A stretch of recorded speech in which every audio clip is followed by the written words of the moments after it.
What's up?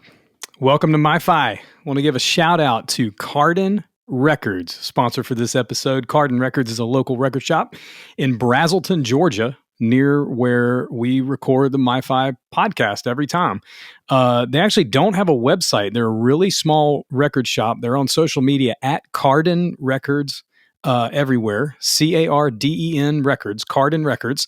And I mentioned this to tell you, support your local record shop.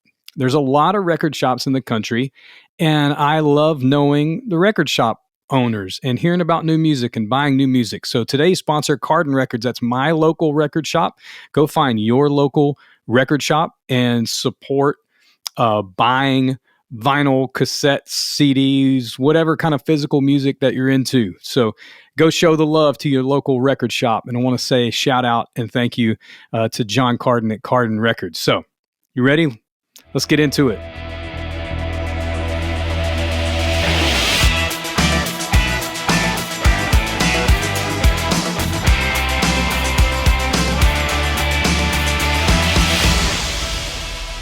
All right, man. Welcome to MyFi. My name is Lee Baker. I'm the host of the MyFi Podcast. Glad you guys are with us today for pilot episode 002. It's gonna be awesome. Been an interesting day. I was gonna record this intro a little bit earlier, but there's trucks in my neighborhood making noise, and I had to wait a little while. And my kids are finishing up the school year. Had to go to an awards ceremony today. Proud of my kiddos finishing school strong this year. They're COVID kids in the sense that they had like a year and a half of school that I would never experienced, like not going to school and doing school remotely, when I was young.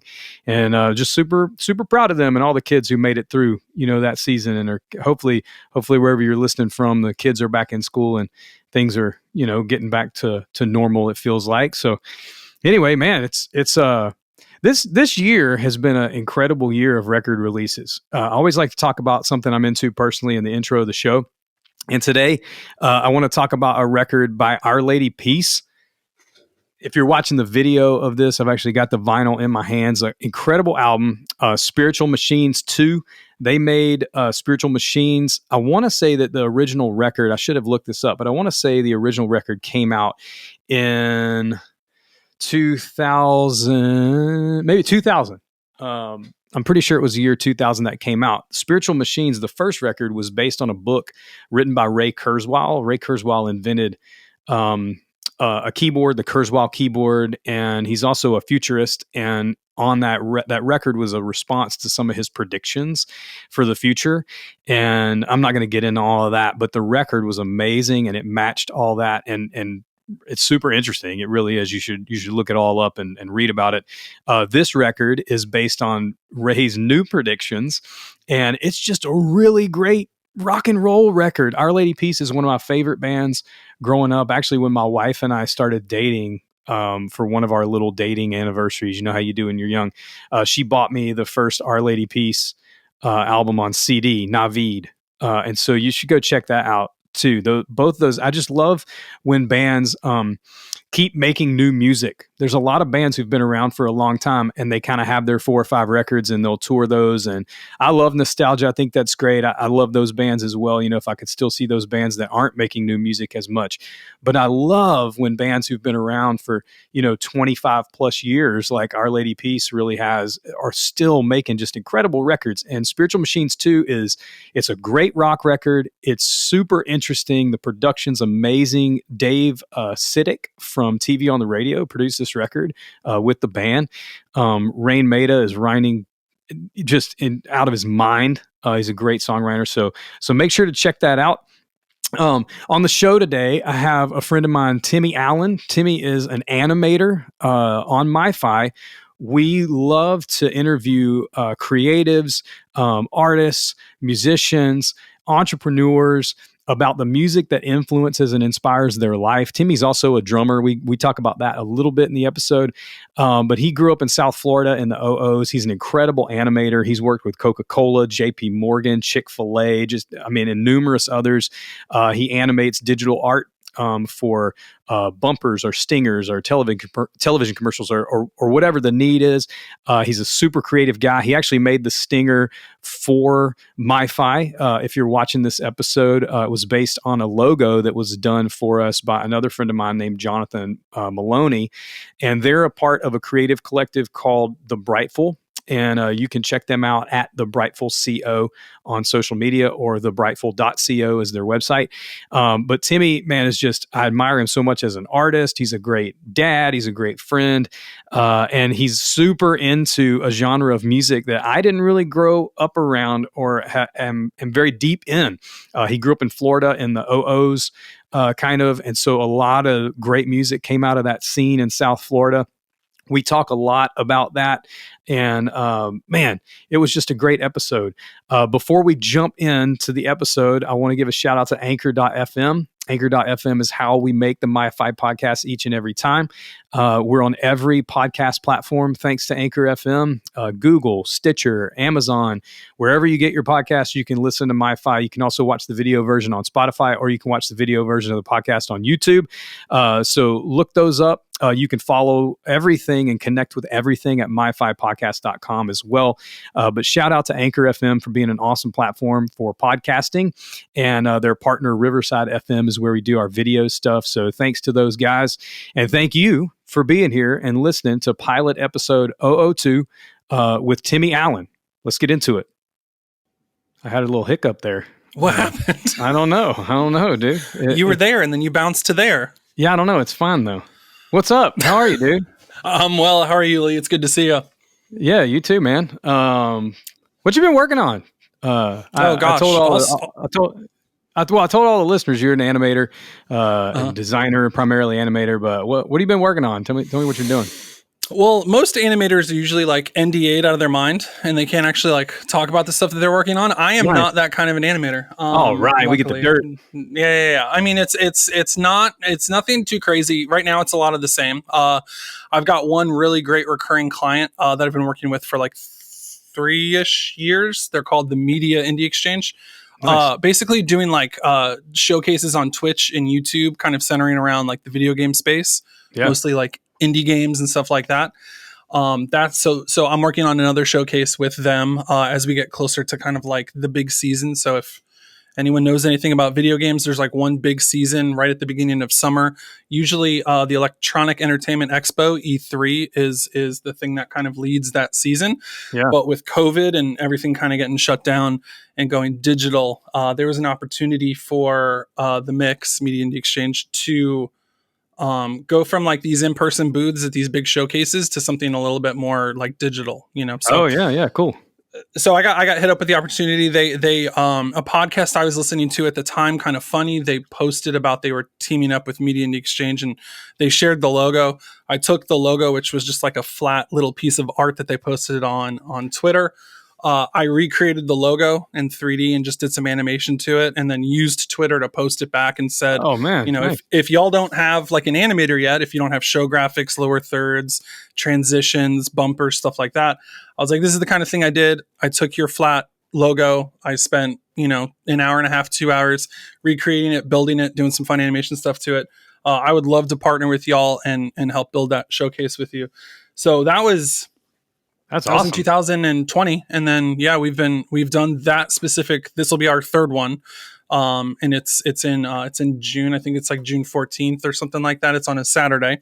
That's so awesome. We're building that now. So that's the big thing that I got going on. It feels like because of COVID, there's like more work than ever for digital creators. Oh, and that's not my world. So I may use the wrong terminology. You feel free to correct me.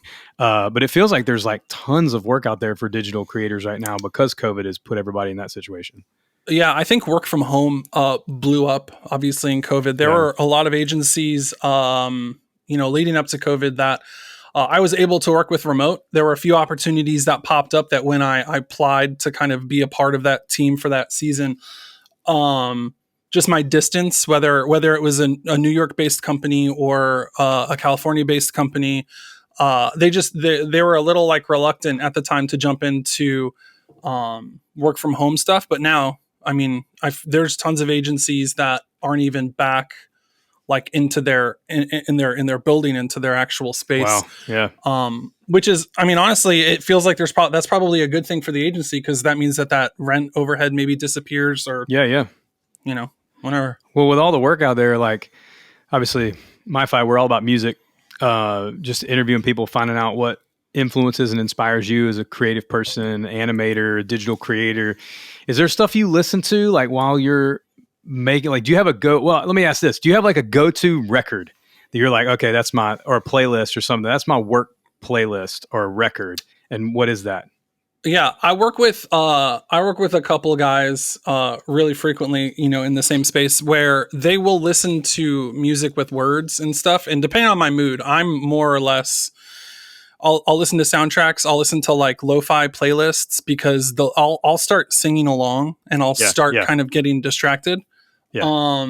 So I'll mostly jump into like lo-fi stuff. But again, if I'm in a place where I also work with like VO and stuff, so it's hard to listen to music while doing VO, like on like explainer videos. Like if I have a client who's asking, for an explainer on like how to use their app or whatever, it's important that I'm hearing. So, if I'm just working on something completely artistic that has, none of that stuff, it'll either be like indie rock, or it'll be like hardcore. Think like Tooth and Nail, Solid State, like 2000s, like who? Give me some examples. Give me some bands. I'll list all these in the show notes. We'll list all the bands we talk about during the episode. We'll list them in the show notes. Sure. So you can go check them out. That's one of the reasons why we do MyFi, is so people can find out about bands maybe they never heard of before. So so give me some examples. Man, a lot of these will feel pretty mainstream. I'm a Christian kid, so I grew up listening to like Tooth and Nail and Forefront Records and stuff like that. Yes. So, we're talking, DC Talk, all that good stuff. But in that kind of season that we're talking about, where like my artistic stuff started kind of really coming out, it was a lot of Solid State bands. It was a lot of Underoath. It was a lot of Blindside. Dead Poetic is one of like my favorite bands in the whole world. And then what's great about Dead Poetic is Brandon Reich, the frontman, went on to start Tension Division. I think that's the name. And you might not know Tension Division, but you've seen Tension Division. So they're like responsible for some of like the most prolific, like big, like artist album packaging. Oh, wow. I know you don't love 21 Pilots, but you think about 21 Pilots, which is the Timmy and I are friends, and we've talked about this. So we are. Yes. He had asked me a question one time about something that was, inspiring me, and I was like, "Oh, that new 21 Pilots album," and he's just like, "Oh, okay." And I was like, "No, man, let's get into it. Let's figure this out." I'll give it a chance. I promise. Yeah. So Dead Poetic was huge. I remember seeing Dead Poetic in 2004 at Cornerstone, Illinois. And there's a song called the Venus Empty. So it's like the empty vase or something like that, or Glass in the Trees. I can't remember, but there's like this bridge. It's about a friend that I think he maybe had a falling out with, or it was a friend that maybe, and again, I'm going to use a Christianese word, that he didn't like witness to.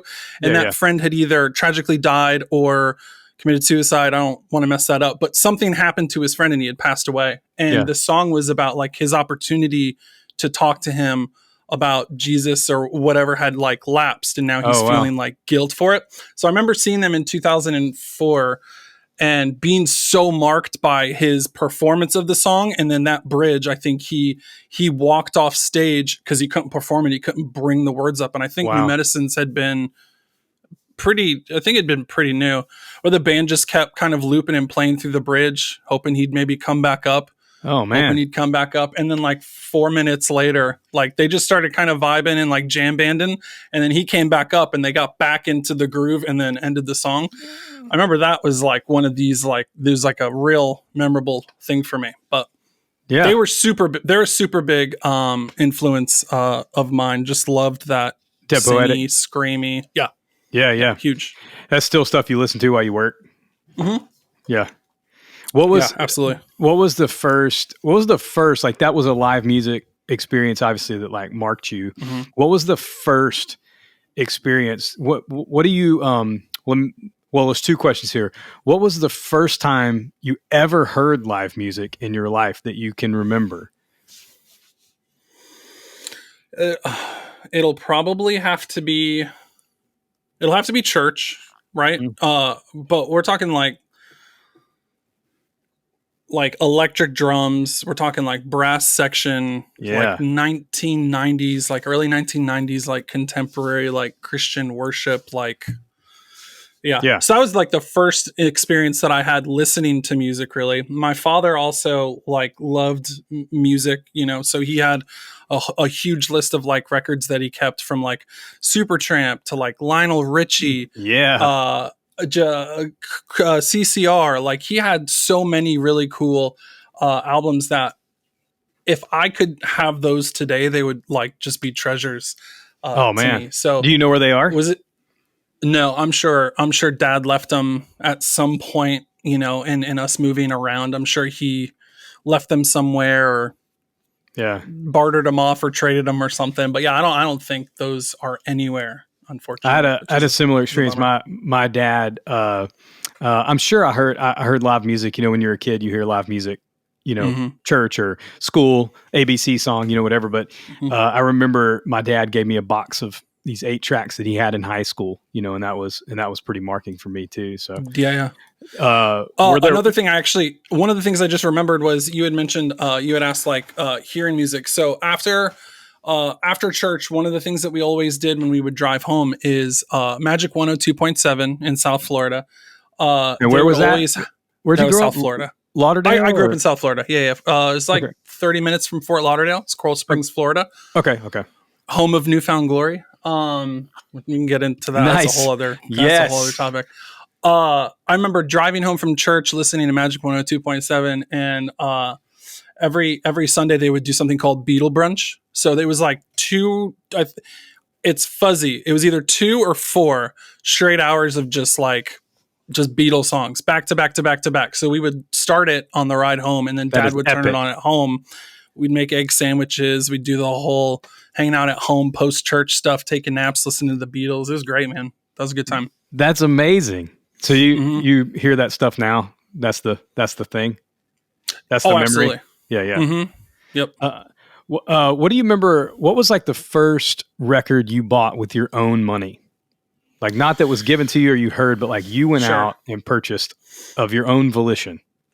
I'm almost positive this is the right answer. It's definitely the one that came to my mind first, and it's the one that sticks out the most. It was Fuel's Sunburn.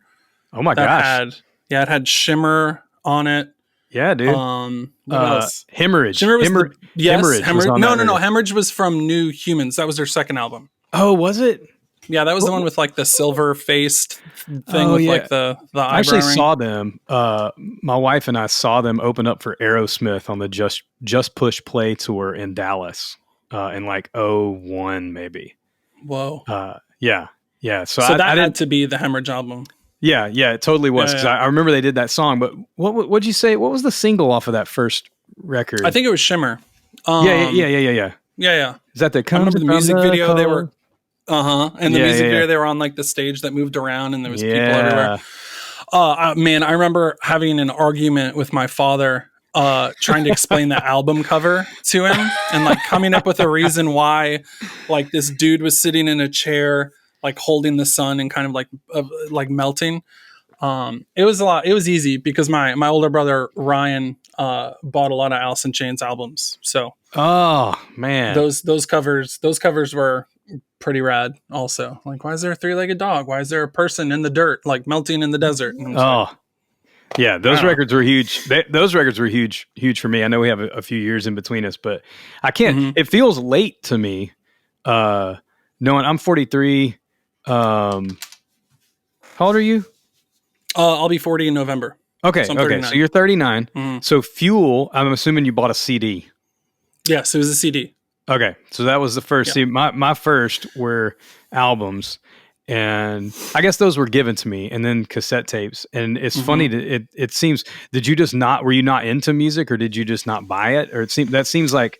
Well, the question was that I bought with my own money. I remember buying. I remember my mom buying things like all the DC Talk albums, all the Carmen albums. Because again, we were in like a staunch like Christian home. So like we're talking Phil Driscoll and Sandy Patty and These all show these, notes, like, I have Alice in Chains next to Sandy Patty. Yeah, it's gonna be wild. I can't wait for that, like, someone to put that playlist together for like a long car ride. That's what you should do. You should put a playlist together of everything, and then we'll put that in the show notes. Dude, that's actually not a bad idea. Yeah, that's something you should for sure do. Is have your guests put together. Yeah. I mean, I'm not going to do it because I'm far too busy, but you know, other people.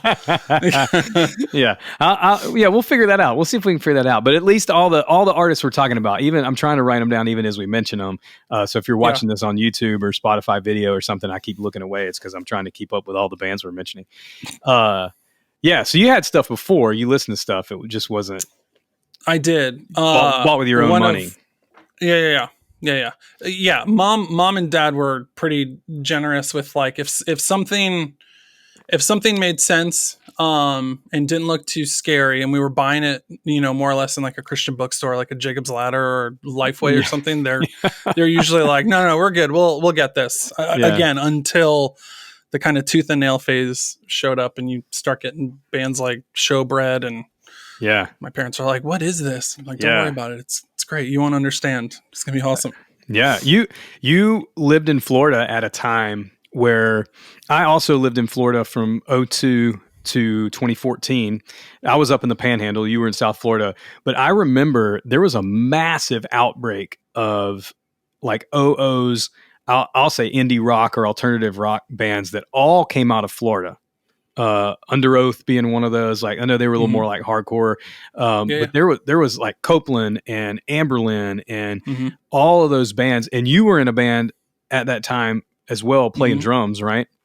Yeah, we were. Yeah, we had a couple different versions of the band, but yeah, we were in that same kind of hardcore scene. We were seeing people like Shai Hulud come through. We were seeing early Underoath with Dallas coming through.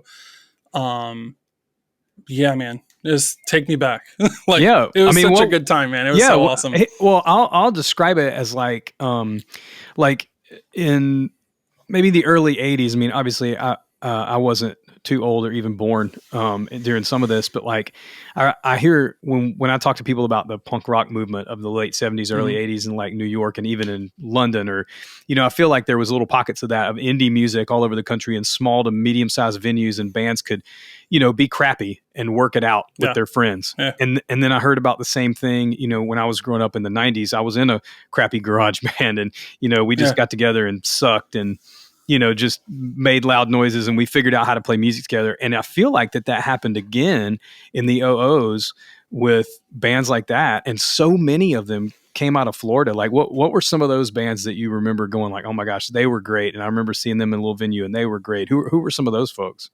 Well, not to take it back, Dead Poetic's not a Florida band, but I remember they came through. They were doing like a skate park in Pompano Beach, Florida. And I remember we had a show. So it was they'd like dual booked the space. They had the later slot, we had the early slot, and like the show wraps, basically they kick everybody out and then invite everybody back in. And I mean, seeing them was insane, was formative. Other local Florida artists, again, you start seeing like Newfound Glory started showing up. I want to say my 8th grade year was where they like actually started like cutting their teeth. So this was before Sticks and Stones. This was before they like really blew up. They were just like a couple of like punks just doing shows wherever they could all over South Florida. Yeah. Bands like I mentioned Shai Hulud earlier, which I think Chad from Newfound Glory helped start. You know, we had Stretch Armstrong down here. We had Chris Carrabba figure out Dead Poetic. Oh, Chris Carrabba, yeah. Confessional. Yeah, Further. He was down here in Boca. Further Seems Forever was down here. God, what a scene. Yeah, it was great. It was really hard though, being like in the southernmost part of Florida, because it took 10 hours to get up and down. Yeah. So when South Florida was like super hot, it was really easy for bands to come down, but it took a while. It wasn't like early zeros. It was like middle to late zeros where bands started seeing like, it's a good idea to make it all the way down to Florida. You'd have bands hit Ocala, you'd have bands hit Orlando, and kind of we would always be making drives up to Orlando to see people play at like the Back Booth or the Social or whatever. Yeah. because bands just they didn't want to spend the time or the money to kind of go all the way down to just come all the way back up. Yeah. So road trips with buddies to just get to Orlando, which was like a 2-hour drive from where we were, was always a good time. But we would be able to see basically anyone, because right next to Orlando roughly is Lakeland, Florida. So again, you've got Copeland, you've got Amber Lynn kind of hanging out over in that area by Tampa. Yeah. Was there one of those shows, like driving with your buddies to Orlando, that you remember like, man, that show was life-changing? Well, they had done like a broken down version of Cornerstone when 2005, 6, 7, somewhere around there. It was like Cornerstone a festival 50, kind of thing. Yeah, it was like a 50-50, right? It was like 50 bands, $50. Oh man. It was at the fairgrounds somewhere around there. And I mean, everybody was there. I remember seeing Rocket Summer the first time and being like, I absolutely hate this. And then meeting a girl who was like, Rocket Summer's like my favorite thing on the planet, and just being like, I love this. And then all of a sudden, like somehow it all clicked, and I was like, no, this is great. Yeah, it's amazing how that happens. There was a Solid State tour that came all the way down to South Florida. It was the Youngbloods tour. It was the very first Youngbloods tour. It had the Chariot, which Josh Scogan from the original lineup for Norma Jean. It had a band called Far Less, which I don't unfortunately know too much about, other than they're freaking fantastic. They're insane musicians. Dude's voice was so good. All the like the technical aspects of the drummer, and it was Far Less. Such a good band. It also had He Is Legend. You know, how many good things can you say about He Is Legend? Yeah, dude. Who else? Figure 4. See, I wasn't in that scene a ton. Like I knew some bands. Obviously, I didn't grow up in Florida, but I remember hearing. I remember being in a Best Buy and seeing a Dashboard Confessional unplugged album before I actually saw the unplugged thing. I was playing a ton of music and traveling at that time, and I remember seeing this, and then I heard a track from it, or saw maybe it wasn't the unplugged, maybe it was the video for Screaming Infidelities was the song that I think kind of blew up. And not being in that scene and being a little bit older, I caught that, and I had caught wind of some of the Tooth and Nail stuff. For some reason, Project 86 was a band that like super connected with me from that whole scene. And all that. But then when I moved to Florida, there were kids who were 5 to 7 years younger than me who were all about that stuff. And so we went to Tallahassee or Lake City or Jacksonville or even Orlando to like see some of those bands, you know, or those bands would come through town.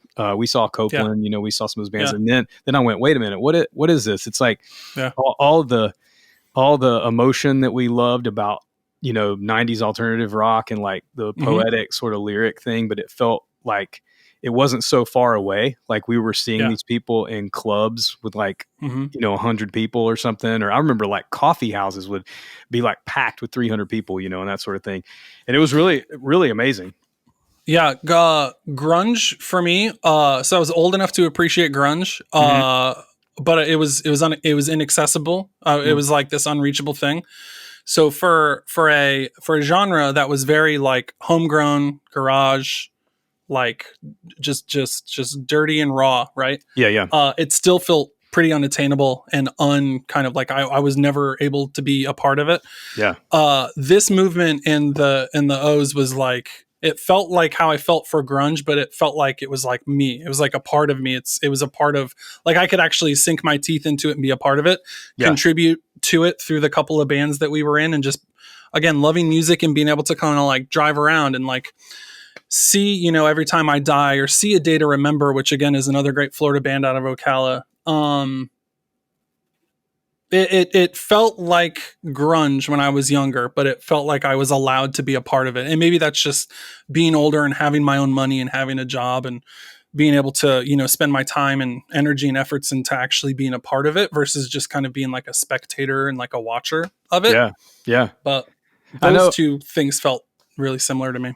Yeah. And I know like there's so much of when we grow up, I feel like there's an era of like, I don't know, maybe like 16 to 22 where it's kind of like whatever you're listening to in those sort of formative years, maybe even like 14 to 22, like that stuff stays with you almost forever because it's in all these like really formative years of your life. And so I love talking to people, and to me, it's amazing. Like we're not that far apart. We're 4 or 5 years apart, but like, you know, it's amazing, like even the difference of what influenced you and me. And so even like when I talk to people who are like 28, you know, there are differences, but I also know that like there are things, because you and I've talked about music a lot before. What are you listening to now? Like current stuff that's coming out in the last year or so that you're just like, man, this inspires me. I'm listening to this while I'm designing, animating, you know, making stuff, whatever. Like, because I know we love to talk about those formative years music, but what right now is influencing you? Man, so it is a wide gamut. It's obviously always mood based, which I know that you know you could probably agree with really well. Love it. I'm actually just I'm gonna pull up my Apple Music just so that I can kind of speak directly to some stuff. There's one genre. I get into everything. There's one genre, and I'm not going to beat up on the genre because here's the thing: pop country music artists are incredible. Yeah. They're insane.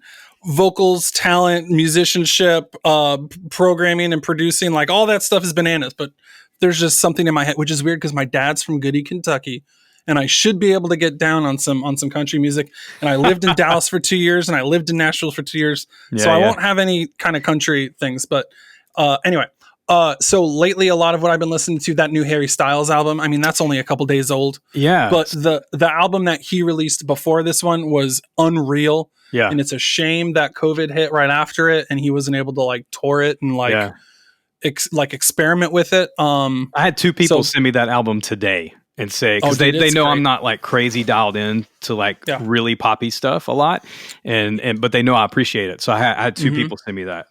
His first album felt a lot like, and I know this is heresy for people who really, really love the Beatles. His first album felt like if like Paul McCartney, if like the Beatles were a current band, like One Direction was a current band, but still the Beatles. Like this feels like a Paul McCartney if he were Harry's age in this day and time. Like, dude, it's so good. What else? I'd mentioned the 21 Pilots album, that Scaled and Icy album. I didn't love that album at first because it was way different than all of the others before it. The thing I love about it is it was written in COVID. It was written in a time, you know, where like we were all figuring it out, and you know, we were all kind of one side or up the middle, but like everyone was kind of bummed out about everything that was going on, and a lot of like really good, like dark and introspective music had come out, which I think was good for everybody. Yeah. This album came out and it was introspective, but it was like, it feels to me like I'm going to be more of like a positive out of this kind of dark place, instead of like, let's really talk about all the stuff that bummed me out and all the dark stuff that had happened. This Scaled and Icy album was, you know, mostly just written by Tyler Joseph, I think is the dude's name. Okay. He's insane. So 21 Pilots is one of those bands. You and I had actually gone on a road trip like 5-ish months back. We went on a long drive, and, Battleborn came out, or Battleborn popped up in your like the playlist that you had going.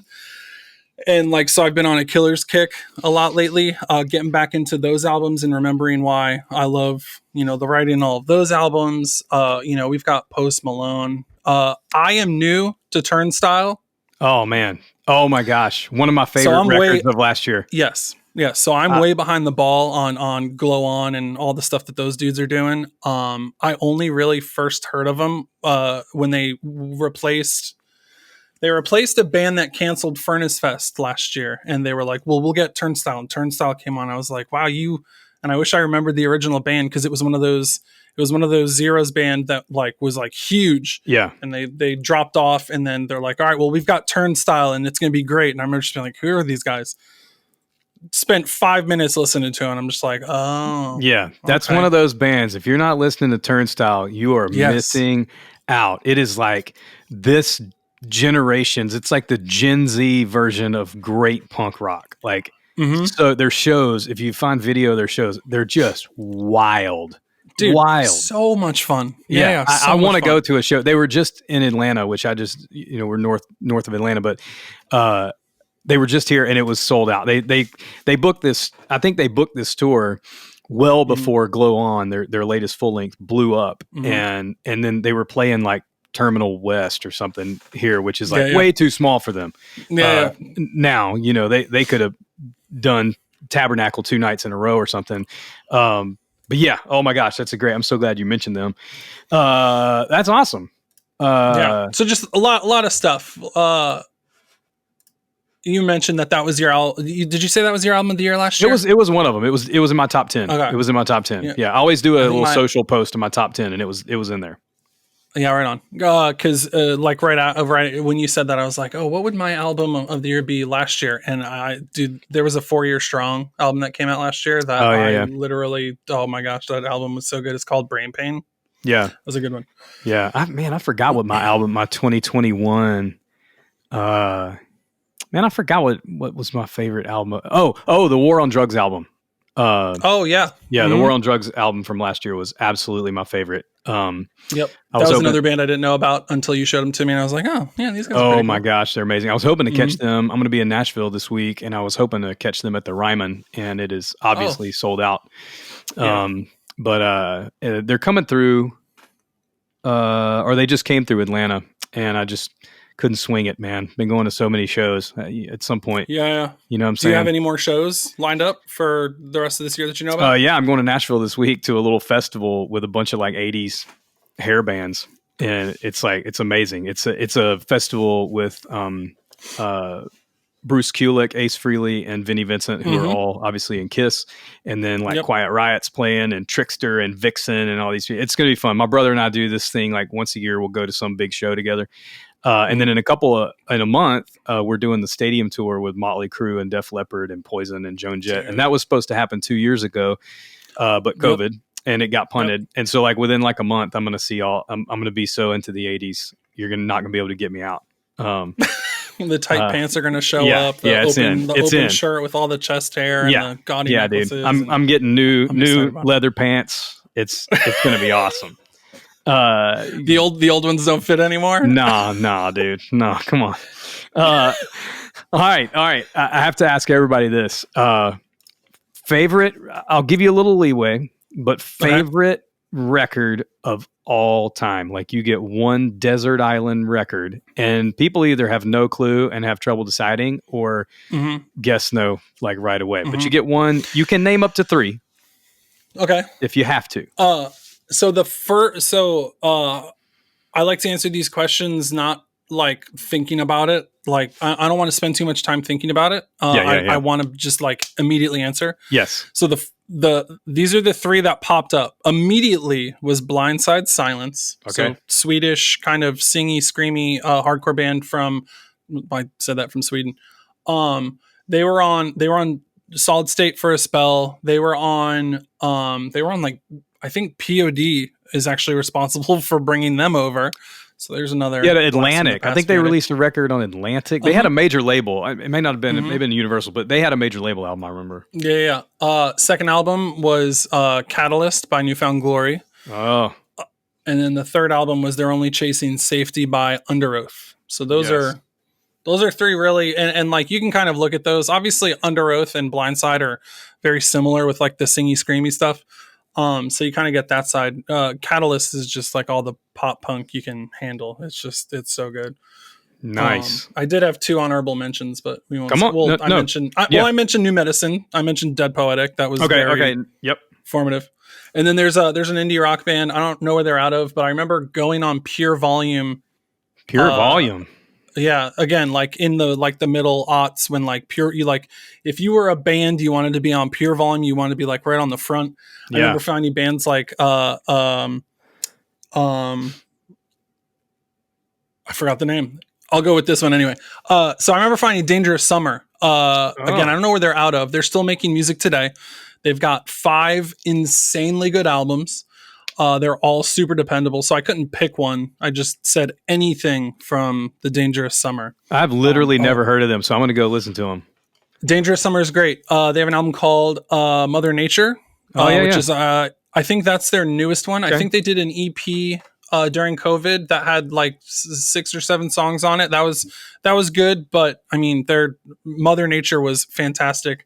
War Paint is fantastic, and their self-titled, is really great. So any of those, but start at Mother Nature because it's kind of the fuller, all right, kind of story. You heard him, folks. Do that. You heard him, folks. Yeah, right here. Hey, dude. I appreciate you being on the show, man. This was awesome. Yeah. All right. Y'all have a good one. All right. Appreciate you, Lee. Appreciate it, dude.